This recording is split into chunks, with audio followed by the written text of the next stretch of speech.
We shall now discuss about the menstrual disorders. Absence of menstruation, it is called as amenorrhea. A refers to absent, menorrhea refers to menstruation or menstrual flow. If menarche does not appear till the age of 18, then it is called primary amenorrhea. Primary amenorrhea, it refers to, that is, even after the age of 18, if menarche does not appear, then it is called primary amenorrhea. But menorrhea generally it refers to absence of menstruation.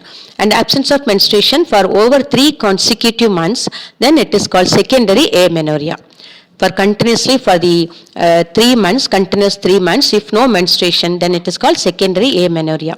And polymenorrhea, it refers to, that is menstrual cycle that is shorter than 21 days.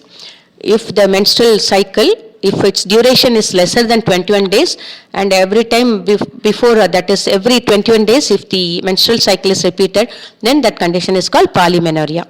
It may be due to hyperactivity of the anterior pituitary gland causing frequent ovulation. So ovulation, it occurs in a shorter time of like 21 days, and it also leads to psychological disturbances and malnutrition. That is this frequent ovulation, psychological disturbances and malnutrition, these are the causes for this polymenorrhea. And chronic pelvic inflammation by certain sexually transmitted diseases, which is also called STD, such as chlamydiasis or gonorrhea, can cause inflammation in the uterus. That also can cause polymenorrhea.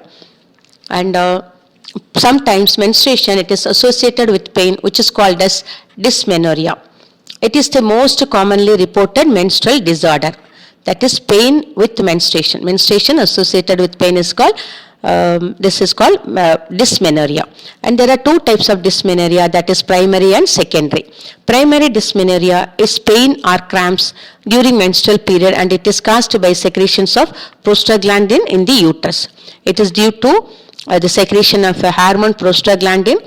So due to that, primary dysmenorrhea is caused, and it is associated with pain or cramps. Secondary dysmenorrhea, it is caused by a disorder in the reproductive system like endometriosis or uterine fibroids. That is, it is because of the damage of the endometrium, and also may be due to uterine fibroids. That is small blood clots which are called uterine fibroids. Heavy and prolonged menstrual period that disrupts a woman's normal activities, it is referred as menorrhagia. So menorrhagia, it refers to heavy and prolonged menstrual period. A menstrual period that is lasting for more than 10 days or so, it is called as menorrhagia, and it will be heavy flow also. So menorrhagia may be due to hormonal imbalance, ovarian dysfunction, that is ovary not functioning properly, and uterine fibroids, and may also be due to cancer of the ovary, uterus or cervix. So these are the reasons for this menorrhagia. And oligomenorrhea, that is oligomenorrhea, it's a condition with infrequent menstrual periods. It is not frequent, it is infrequent, and it occurs in women of childbearing age. Some variation in menstruation is normal, but a woman who regularly goes more than 35 days without menstruating may be diagnosed with oligomenorrhea. So if a woman goes more than 35 days without menstruating, then it is diagnosed as oligomenorrhea. So we'll discuss now how to keep menstrual hygiene. So menstrual hygiene is very important, and it is very important for good health, well-being, dignity, empowerment and productivity of women. The impact of poor menstrual hygiene on girls, it is increased, that increases stress levels, fear and embarrassment during menstruation. So poor menstrual hygiene, it can cause stress levels, increased stress levels, fear and embarrassment during menstruation. This can keep girls inactive during such periods, leading to absenteeism from school. So girls won't feel like going to school, so they often take leave.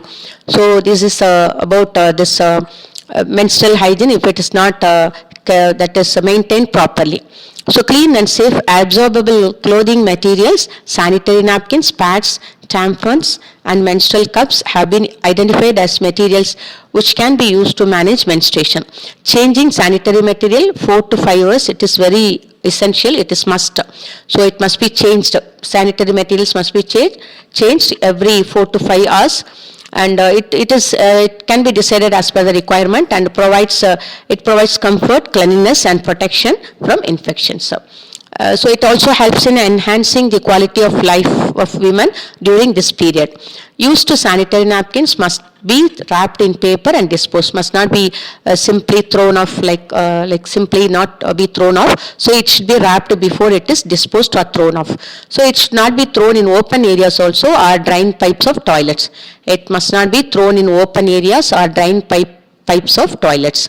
And flushing of sanitary napkins in the drain pipes can cause choking of the drainage line, leading to water pollution. So it must not be flushed also. Sanitary napkins must not be flushed into the toilets also. So menopause, it refers to, that is the stopping of ovulation and menstruation. The average age of menopause is 45 to 50 years. It indicates the permanent cessation of the primary functions of the ovaries. Once the ovaries stop functioning, if once the primary functions like ovulation and menstruation and everything is stopped, and so it refers to permanent cessation, stopping of the primary functions of the ovary, that is called as menopause, and it occurs usually in women when they are above 45 or 50 years. Okay, so this is about fertilization. Fertilization and implantation. And fertilization occurs when a haploid sperm fuses with a haploid ovum to form a fertilized egg or diploid zygote.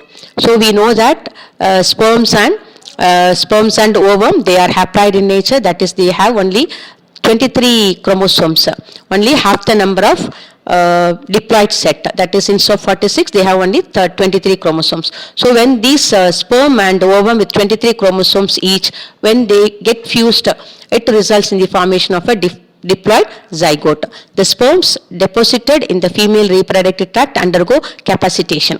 The sperms which are deposited in the female reproductive tract, they undergo capacitation, that is enabling the sperms to become, that is able to penetrate into the egg, is called capacitation. So this is a biochemical event that enables the sperm to penetrate and fertilize the egg. Fertilization occurs only if the ovum and sperms are transported simultaneously to the ampullary isthmic junction of the fallopian duct or fallopian tube. We have learnt about the structure of the fallopian tube.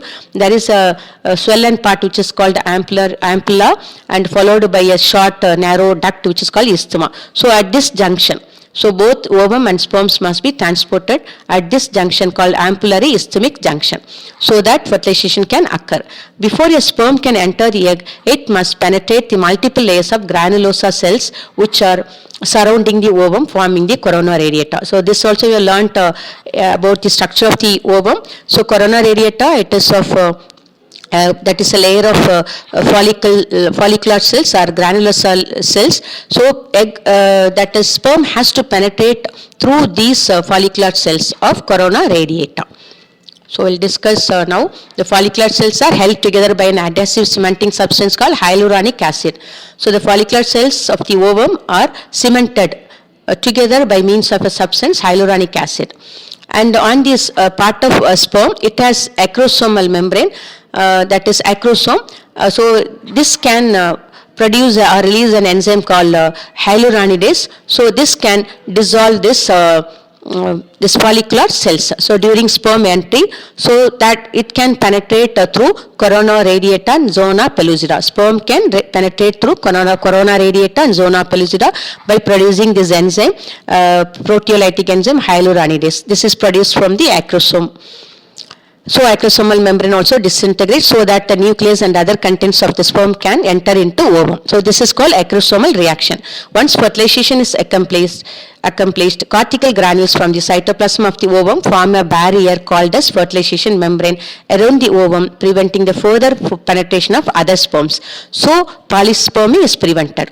So more entry of other sperms can be prevented by this barrier which is produced by the cortical granules of the ovoplasm or cytoplasm of the ovum, so that further that is penetration of the sperms can be prevented. Okay, thank you.